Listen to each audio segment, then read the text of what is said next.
Сегодня мы глобально поговорим о дальнобойных ударах Украины по российской территории.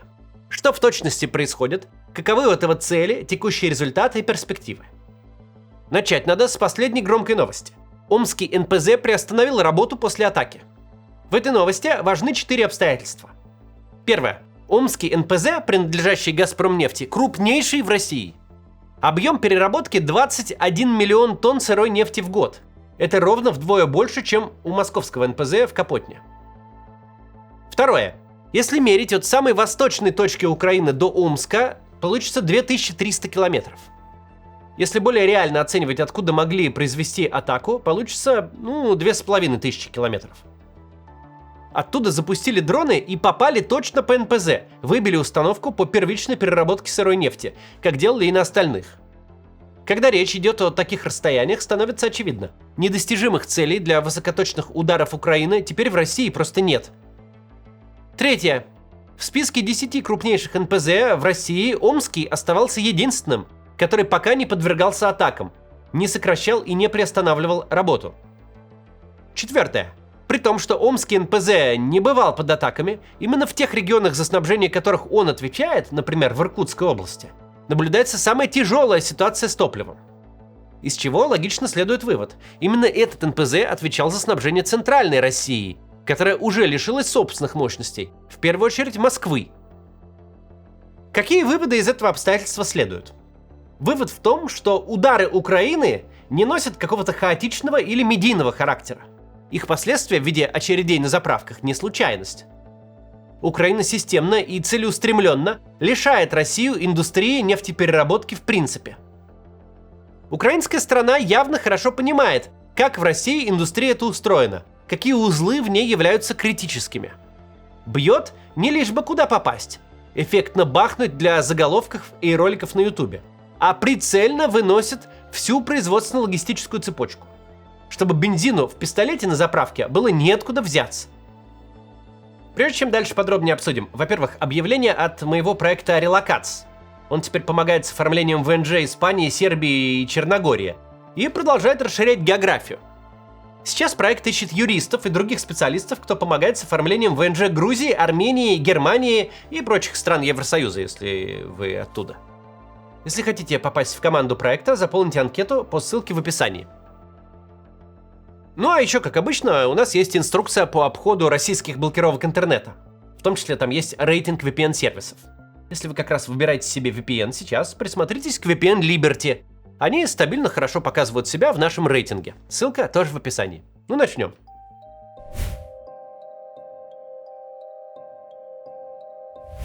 Почему все эти удары, дальнобойные особенно по России, происходят сейчас, но этого не происходило раньше? Потому что у России было 2 защитника, и это не армия и флот. Это Джо Байден и канцлер Олаф Шольц. Эти люди сочетали в себе 2 качества. Они были держателями золотой акции на возможности Украины по нанесению дальнобойных ударов, ведь своих средств такого рода в прошлые годы у Украины не было. И эти же люди были сторожами прежнего миропорядка. Миропорядка, в котором Россия, при всем сумасшествии своего руководства сейчас, была полюсом глобального мира, который нельзя разрушать и загонять в угол, а надо дать возможность ошибку осознать и прекратить свою деструктивную политику. В их картине мира Россия – интегральная часть и глобальной экономики, и, что более важно, всей системы международной безопасности, сложившейся по результатам Второй мировой. А значит, надо создать такие условия, чтобы Россия из войны как можно быстрее вышла, причем с наименьшими потерями. Теперь же США возглавляет не политик с непрерывным 60-летним стажем, который еще с министром иностранных дел СССР Громыко встречался, а девелопер из Нью-Йорка, которому плюс-минус на все наплевать, которого яркие бабахи на НПЗ скорее развлекают, чем пугают, который не будет Украину ни от чего отговаривать. В свою очередь, Украина при нанесении дальнобойных ударов теперь оперирует не американскими и европейскими ракетами, а собственными разработками, как дронами, так и ракетами тоже. Нет больше никакой внешней силы, к которой можно апеллировать. Украинцы могут делать, что хотят.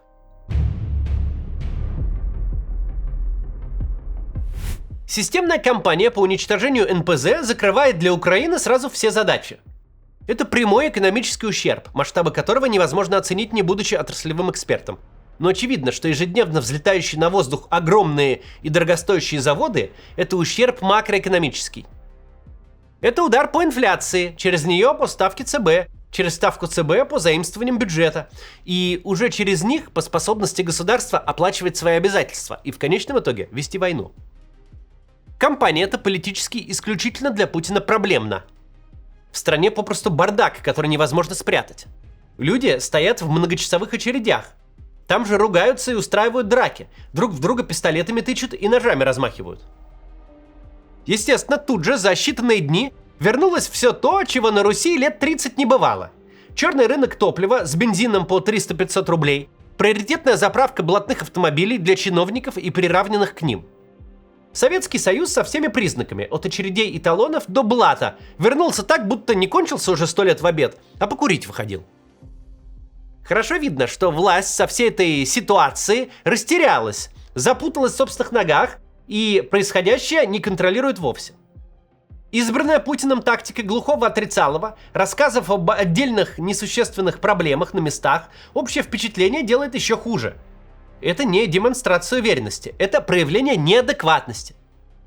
Можно посмотреть, как все выглядит на практике. Запас прочности энергосистемы России один из самых высоких в мире, говорит Путин.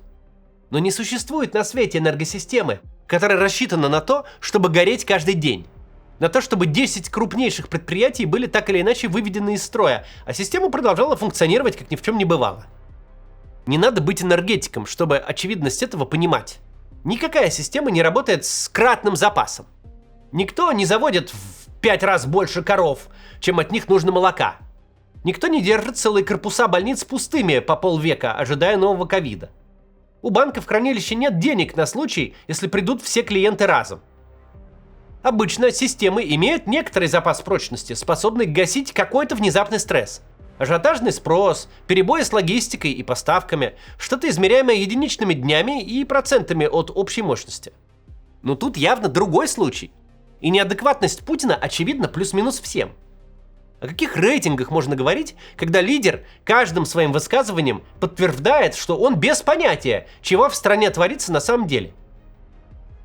С дальнейшим выносом заводов ситуация будет только усугубляться. После короткой рекламы продолжим об этом разговор. Если вы планируете поехать за границу этим летом, стоит подготовиться заранее и на всякий случай завести себе карту другую иностранного банка. Причем такие, чтобы пополнять можно было прямо с российских карт и выводить обратно. Однако стоит быть внимательным. Сейчас появилось немало мошенников, предлагающих открыть зарубежную карту, и среди них есть и клоны уже известных и надежных компаний. Поэтому используйте верные ссылки и выбирайте проверенный сервис. Например, сервис MasterCard Bridge. Его основал мой зритель Данила еще в 2022 году. Он работает с банками напрямую, поэтому цены у него доступней, а сроки открытия от 1 дня. Кроме того, Данила дает гарантии. Вы либо получите карту, либо вам вернут деньги в полном объеме. Ситуации бывают разные, да и законы другой страны могут резко измениться, поэтому такая гарантия будет не лишней. Данила открывает карты уже больше 4 лет.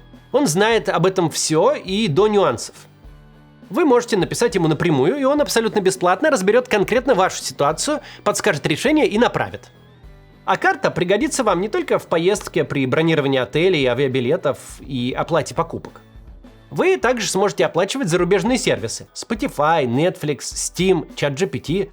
Сможете пользоваться Swift, подключить карты к Apple Pay или Google Pay, хранить деньги на зарубежном счете в валюте, получая проценты.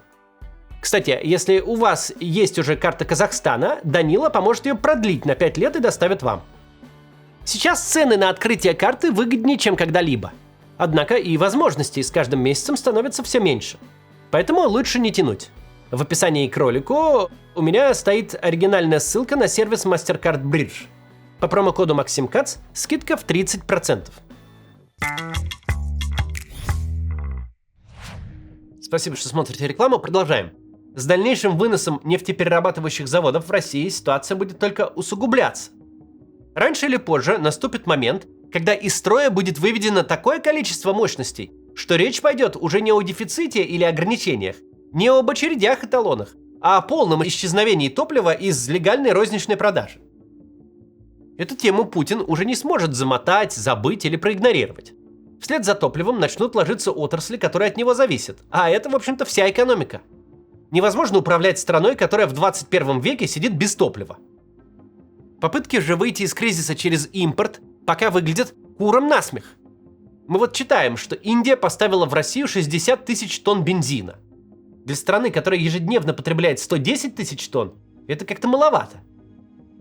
Но сам этот эпизод говорит о том, что нет никакого значимого запаса прочности. Что Россия, во-первых, теперь зависит от импорта, а во-вторых, импорт не покрывает потребности страны. Кампания по уничтожению НПЗ, конечно же, влияет и на фронт. Причем влияет не только самым прямым образом. Дефицит топлива в тылу неизбежно приводит к дефициту на фронте, но и косвенно. Чем хуже выглядит война и чем тяжелее ее последствия, тем меньше желающих в ней поучаствовать, даже за большие деньги. Действия Украины продиктованы понятной военной логикой, подкреплены возможностями, и нет никаких оснований предполагать, что они прекратятся или сократятся в обозримом будущем. Единственный вопрос тут заключается в том, что будет дальше. Как атаки на российский тыл будут развиваться, ведь явно удары по НПЗ не единственное, что может произойти.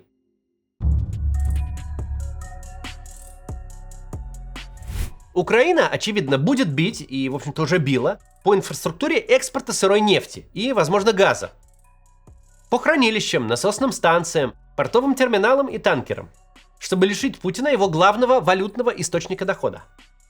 Частично это происходит уже сейчас. Но пока в цифрах не видно, чтобы эти удары значимо влияли на экспорт и доходы от него. Когда влиять таки начнут, дело времени, но траектория неизбежна. Если не защищена инфраструктура переработки, у нас нет никаких оснований полагать, что инфраструктура экспорта защищена как-то лучше. Вопрос только в количестве и массовости ударов. Следующий тонкий момент и очевидная цель – это энергетика. На примере Крыма мы видим, что Украине под силу погрузить в блэкаут огромный регион. Даже летом, когда потребление энергии не на пиковых значениях. Если что-то можно сделать в Крыму, это можно сделать где угодно. И целью явно станут основные экономические и промышленные центры России, в первую очередь Москва. Можем ли мы себе представить блэкаут в Москве? Все события последнего месяца намекают, что, к сожалению, представить можно все что угодно. Бензин по талонам в половине страны, драки в очередях, лихорадочный поиск авиационного керосина на фоне панических заявлений авиакомпаний. Это не то, что можно было бы себе вообразить еще в начале года. В январе за такие прогнозы насмех бы подняли. Тем не менее, происходит именно это. Те, кто был убежден, что российские власти уж точно что-нибудь придумают, как-нибудь выкрутятся, что не выйдет такую большую страну оставить без топлива, люди эти были вынуждены свои взгляды пересмотреть. Зеленский, в общем-то, без какой-либо двусмысленности эти свои намерения обозначает. Хочет устроить в Москве ужасную зиму, наподобие того, что все эти годы переживал Киев. Прямо сейчас такое представить сложно. Сейчас кажется, что как-нибудь справятся и уж Москву-то защитят. Но это не значит, что в декабре-январе мы с вами не будем обсуждать очередное отключение света в столице России как нечто совершенно обыденное. Такое же обыденное, как сейчас удар по НПЗ. Важный момент тут, кстати, в том, что Москву собираются оставить без света не просто так, а именно как Киев. Путин с самого начала ведет войну нарочито варварскими методами. Ему кажется, что таким образом он силу транслирует. Цель заморозить украинцев в их собственных домах проговаривалась прямым текстом перед каждой грядущей зимой. В реальности же это не демонстрация силы, тем более никакую победу такие действия не приблизили. В реальности это обозначение правил войны, причем правил очень поганых.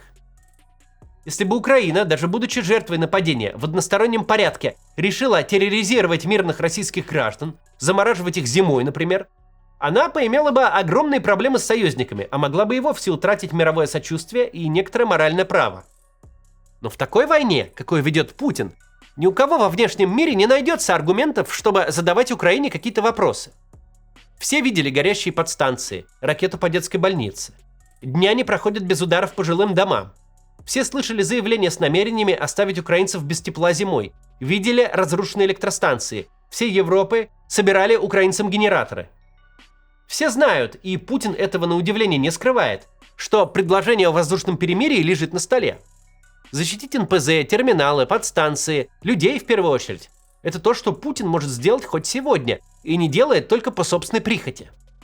Какая же тут апелляция к внешнему общественному мнению? Все знают, Лишь один человек на свете ответственен и за то, что в Киеве дома рушатся, и за то, что в Омске НПЗ горит. Картина, которую мы тут нарисовали, выглядит довольно безрадостно и безвыходно. Но на самом деле непонятно, как она могла бы выглядеть иначе. Украина наращивает возможности по дальнобойным ударам? Наращивает. Украина понимает, как устроена российская промышленность, логистика, экономика, где самые слабые места? Очевидно, да.